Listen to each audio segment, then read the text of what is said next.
geemni kun akkami beektan ammas waan dansini baasu amma dabbaaliif isa duutti ammas lama wal jala kamoo jechuun lama kadura seene daqiiqaan shan amma gallakkifamti yoo amma jookar takka moo qabdi takka qaba ammas deebi'ee dabbaalii takka moo qabdi takka qaba deebi'ee isaan lameen keessaa tokko moo qaba oggo tokko moo qabdi takka argate ni jechisiisaa jechuudha.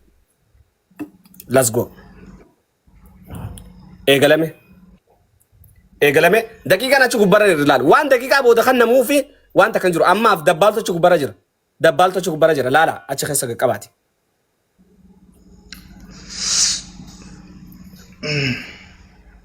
Arsiin karaa tokkoffaa dhuftee jirti. Arsii tokkoffaarra jira. Namuu foloo godhachuu dandeessan foloon teessanis ni saaba waan ta'eef achi keessatti isni galee foloon teessanis ni saaba waan ta'eef foloo qabadhaa mana foloo qabadhaa. Harargeen karaa tokkoffaa dhuftee jirti. Foloon isin gootan ni saaba laala amma 400 irra jira harargeen arsiin 300 harargeen 500 arsiin 300 harargeen 400 harargeen 700 arsiin 500 harargeen 700 arsiin 500 arsiin 500 harargeen 800 harargeen 300 arsiin 500 harargeen 300 arsiin 500 soso'aan jiru har'aan tana gaa namni sadii goolii lama wal jala galchee jechuudha. Guyyaan uffata aadaa saniin qofaan akka keessa galama jechuudha faaxoochin san qofaa galarra mana sana jechuudha isaan keessaa jechuudha. Amma qabxii goolii takka arsiin galchitee jirti. Arsiin 1000 geesse harargeen 600 arsiin 1000 geesse harargeen 600 arsiin 1000 geesse harargeen 600 harargeen 700 arsii harargee 200 arsii 1000 takka arsii 1000 takka harargee 200 daqiiqaan karaa sadiitti deebi'ee jira. Lola badaadhaa. Okay. Let's go. Hunda isaanii foloo godhaa mana foloo godhaa. Hunda isaanii foloo godhaa foloon teessanii daa. Harargeen 300 arsiin 1000. Wayyoo harargeen dura deemaa jirti lammatti. Dura deemaa jirti. Arsiin takka jechisiiftee turte. Banlaachoo wayne balaachoo. Arsiin takka mana foloo godhaa isaan nam foloo godhaa. Let's go foloon keessanii daa waan ta'eef namni kumna afuran kun foloo godhaa. Foloon keessanii daa waan ta'eef. Arsiin 200 seente.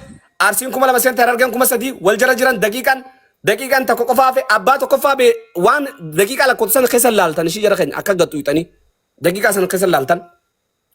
Arsiin 200 harargeen 300.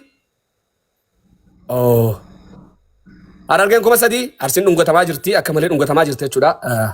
Akka malee dhungatamaa jirti. Eebannee lola hamaa fakkaata. Hamaa fakkaata. Harargeen 300 daqiiqaan karaa takkaatti dhufee jira.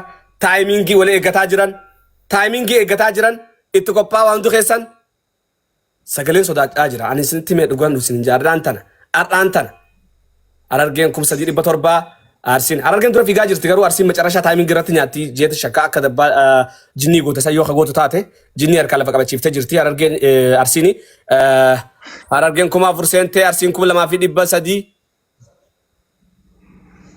arsiin 2300 taayimingii eeggataa jiran dubbiin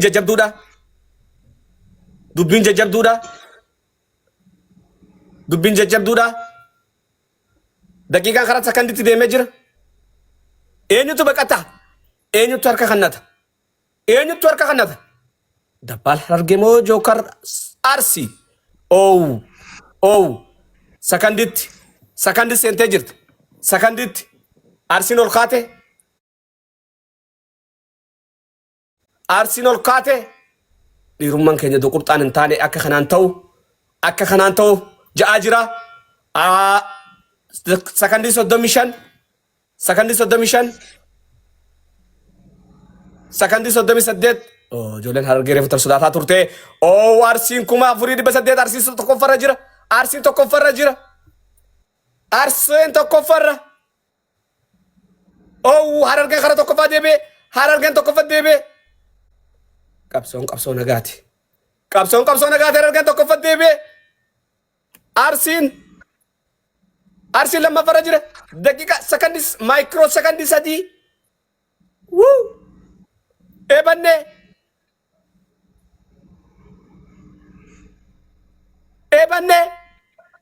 Wayyoo hin nyaadhamte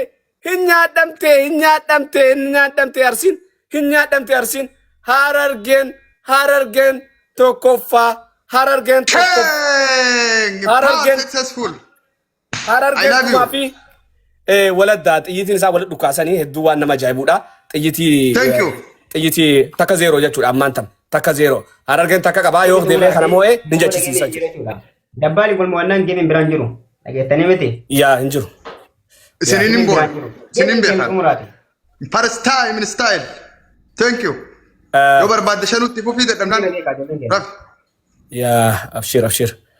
Amma yoo kana dabbaalsi moo'ee ni jettaa. Yoo kana immoo ati moote carraa qabdaa. Ammas deebitee yoo moote dabbaal jechisiiftaa jechuudha. Ishi jookar. Dubbiin jajjabduudha gaa'e. Taayimiingi irra wal nyaatan. Taayimiingi irratti Harargeen 14,000 fi 900 Arsiin 7,000 fi 999 lammaffaa baatee jechuudha. Geemni ammas ni eegalamaa jechuudha. Harargeen qabxii takka qaba. Ijoolleen keenya jabaadha geemiin xumuraati. Galatoomaa ulfaadhaa naas boonsitan ifis boonsitan hundi keessanuu. Jookar yoo ati kana lana garuu yoo dabbaalsi moo'e takka. Taphni sadii ta'a yoo lama kana moo'e taphni sadii ta'a. Dhageettee akkuma tapha wannaa saniitti. Waa'ee taphaadhaas. Yeroo takka ibsaa kiyya ibsaa guutakka geema tokko moo'atee jira xumurree cufne. Baaddis geem kuni geema haareeya tokko fi 0 jirra sadiin ofu jirta moo lamaan ofu jirtaati. Amma kana yoo ati moo'atte geemni tokkos dhumatee jira geemni lama taphatame. Yoo ati moo'atte wal qixa jira itti moo'ufa jechuudha taphni kun. Taphni amma taphatamaa kaduraa sun cufamee jira. Arsiin goolii takka moo'attee jirti takka harkaan lafa kana siiftee Arsii King jee jira qaxxamee jira dabbaalis agartanii jirta jechuudha. Amma yoo kana dabbaal moo'e jookar. Ati kana shakiin godhin ni moona deem ibsaa mataa fi nuqubsin deem. Buunee yaana daanii kana buunee yaana bakkoon qabu.